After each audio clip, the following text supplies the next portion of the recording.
Back on Morning Line, thanks for joining us. Davidson County Sheriff Daron Hall with us. Final segment, we'll take some more phone calls. We've got Keith waited through the break. Let's go next to Keith. Keith, good morning. Oh, I'm sorry, it's Jewel. Jewel, you go ahead. Keith's on one. We'll get Keith in a second. Go ahead, Jewel. Good morning. Hey, how are you, Jewel? Hunky-dory. Good to hear from you. I wanted to just say to the sheriff, I'm sorry about the loss of your father. He sounds like a beautiful soul. Death is a sad thing. Like you said, it's inevitable. But we can take heart in the promise of the resurrection. And so, God willing, you'll get to see your pa again, as well as I will my kinfolk. Well, thank you very much. I was wanting to make a thought here about these youngins that got caught breaking the law simply because they were bored. There's a lot of empty buildings outside the city and such, and maybe they could be like a GoFundMe account where kids could go and be monitored by off-duty officers and parents that are responsible, and put, like, I don't know if they're legal or not, pinball machines, some kind of recreation where they wouldn't be out there robbing and stealing and breaking in cars, you know. Yeah. And well, I think he's referring to Clarksville last week. $300,000 worth of damage done to an office building there, and then they were asking him, and I think they were ages like 10 or 11 to 13 is all, and they were bored. Yeah. You know, I mean, listen, I understand what he's saying, and the solution to youth crime, there's a lot, and alternatives is a good one. I wanted to ask you this, though, because you mentioned to me that you're going to have lunch today with Chief Anderson, Metro Police Chief.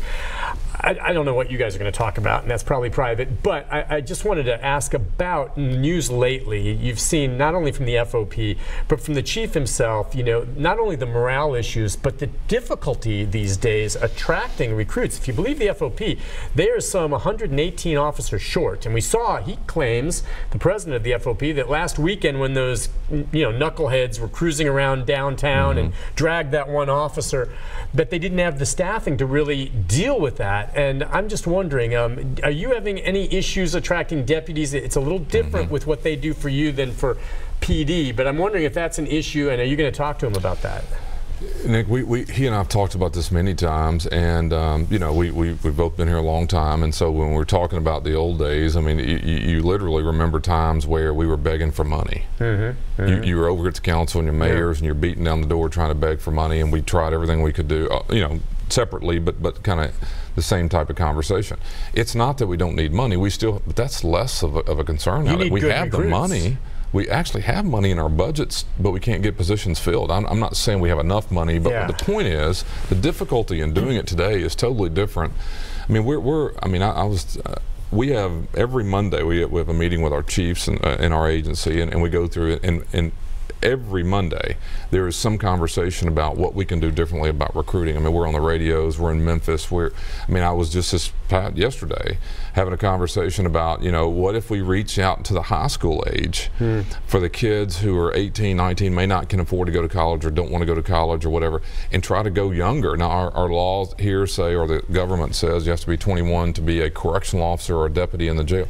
But you can work other places for us, and maybe we would be a mentor program to grow them into the 21, 22-year-old. I mean, we are literally trying in all sorts of ways, and I can tell you the police department, as aggressive as we are, but I'll give you the other side of that. Where I get my hair cut at one of these little quick run-in and run-out places, and a really cool young man there who, by the way, I didn't know it until I got there a year and a half ago, was in our jails, had a serious drug problem, changed his life around, is trying to do the right thing. I go every time and ask for him because I like to see him be successful. But anyway, so, you know, he cuts hair real quick, and he was asking me one day, and he was just in that little moment of what he goes, so how y'all doing on your hiring? And I said, well, we're recruiting all the time, trying to, and he was talking about police and us both. I said, what does a police officer make, you know? And I was this rounded figure. I said, you know, to be honest with you, the 50,000 range is a number you would use to say that that's about what you would start at as a police officer. But the truth is, you get overtime and other things the first year, you should be able to make a little more than that. I'd say 60,000 $50,000 the first year. I'm just talking round figures. Our numbers are a little less than that, but I would say in the 55 range. 50. What do they make an hour? Oh gosh, I don't even know. Because remember, I did that story on the Sheriff Bird in Decatur County. Right. Deputy, $10.75 an hour.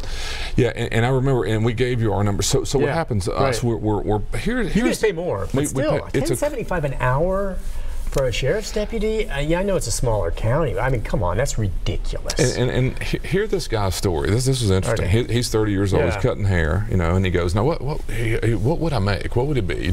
Obviously he wouldn't be eligible right now. I think he's just come off of a situation 4 years ago. But the point is, when I told him $50,000, and he said, and he works at one of these very inexpensive hurry up and cut your haircut places. And he looks at me and he goes, I made that last year here. I don't want to be shot at. Wow. Okay. Now the point is, good or bad, if you can sit and cut hair, and I'm just talking about my hair, you don't have to do anything to it, just zap it, right? You don't need to be super skilled. But they're making $50,000 a year in a city like this doing just about anything. And let's squeeze in one call, Rich. Real quick. Vicky, are you there? Go ahead, Vicky. I want to make this comment. Sure. I know somebody called in yesterday, but I didn't get in about my son.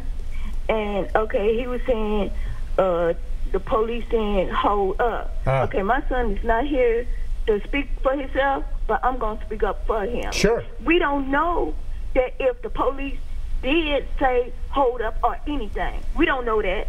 He probably just saying that, but we don't know. So I'm speaking up for my son. You keep doing that. I'm just saying he's a punk. I appreciate that's Vicky Hambrick, and her son, of course, is involved in this case. And look, Vicky, I appreciate you calling, and you keep calling whenever you want to share your side on this, as a lot of people talk about. The bottom line on that case, Vicky and everyone else is going to be watching very closely when Officer Delkey goes to trial, if and when, and that's going to happen. It looks like probably sometime by early next year. But that's one of the issues. These issues involving law enforcement officers that has created controversy and two sides of things, and a family that's hurting over the loss of a son that's been killed, and meanwhile a law enforcement officer now being held criminally responsible, and it's going to go to trial to resolve this. Yeah, and Nick, this is not really the right time to do this, but I just have a couple seconds. Yeah, I've always been frustrated with the conversation about body cameras, and just because I'm not a huge fan. It's not because I think you're hiding anything. I mean, most of these shootings lately have been on video.